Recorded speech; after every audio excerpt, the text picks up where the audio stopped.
ایک بادشاہ محل کی چھت پر ٹہلنے چلا گیا۔ ٹہلتے ٹہلتے اس کی نظر محل کے نزدیک گھر کی چھت پر پڑی، جس پر ایک بہت خوبصورت عورت کپڑے سکھا رہی تھی۔ بادشاہ نے اپنی ایک باندی کو بلا کر پوچھا، کس کی بیوی ہے یہ؟ باندی نے کہا، بادشاہ سلامت، یہ آپ کے غلام فیروز کی بیوی ہے۔ بادشاہ نیچے اترا۔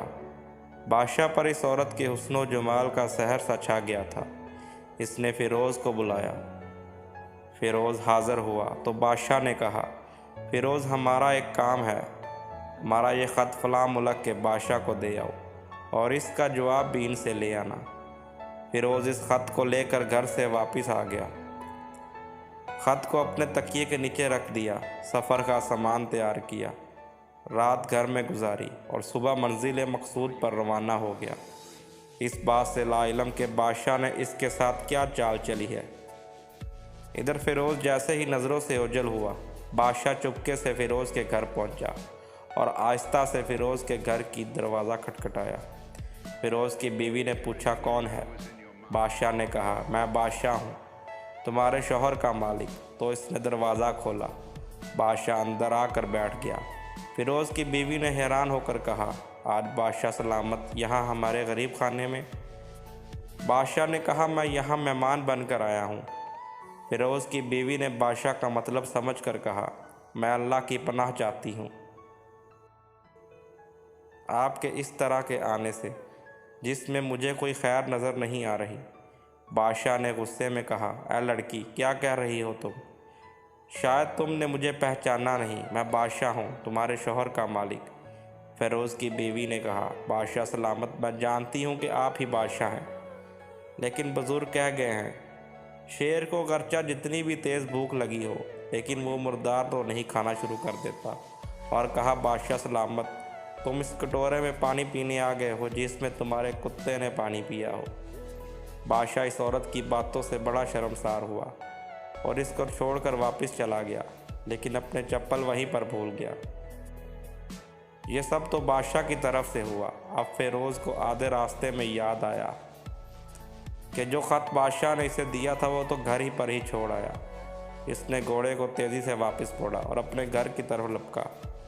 فیروز اپنے گھر پہنچا تو تکیے کے نیچے سے خط نکالتے وقت اس کی نظر پلنگ کے نیچے پڑے بادشاہ کے چپل پر پڑی، جو وہ جلدی میں بھول گیا تھا۔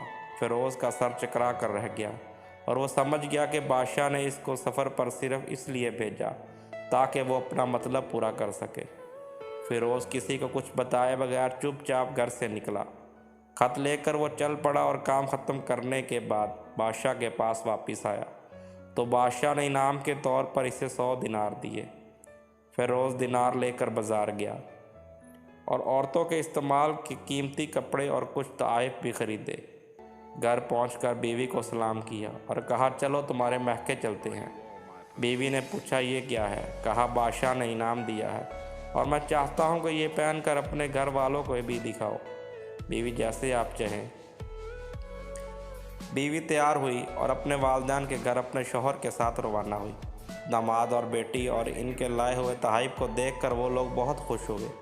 فیروز بیوی کو چھوڑ کر واپس آ گیا اور 1 مہینہ گزرنے کے باوجود نہ بیوی کا حال پوچھا اور نہ اس کو واپس بلایا۔ پھر کچھ دن بعد اس کے سالے اس سے ملنے آئے اور اس سے پوچھا، فیروز، آپ ہمیں ہماری بہن سے غصہ اور ناراضگی کی وجہ بتائیں یا پھر آپ کو قاضی کے سامنے پیش کریں گے۔ تو اس نے کہا، اگر تم چاہو تو کر لو، لیکن میرے ذمہ اس کا ایسا کوئی حق باقی نہیں جو میں نے نہ ادا کیا ہو۔ وہ لوگ اپنا کیس قاضی کے پاس لے گئے تو قاضی نے فیروز کو بلایا۔ قاضی اس وقت بادشاہ کے پاس بیٹھا ہوا تھا۔ لڑکی کے بھائیوں نے کہا، اللہ بادشاہ سلامت اور قاضی القضا کو قائم و دائم رکھے۔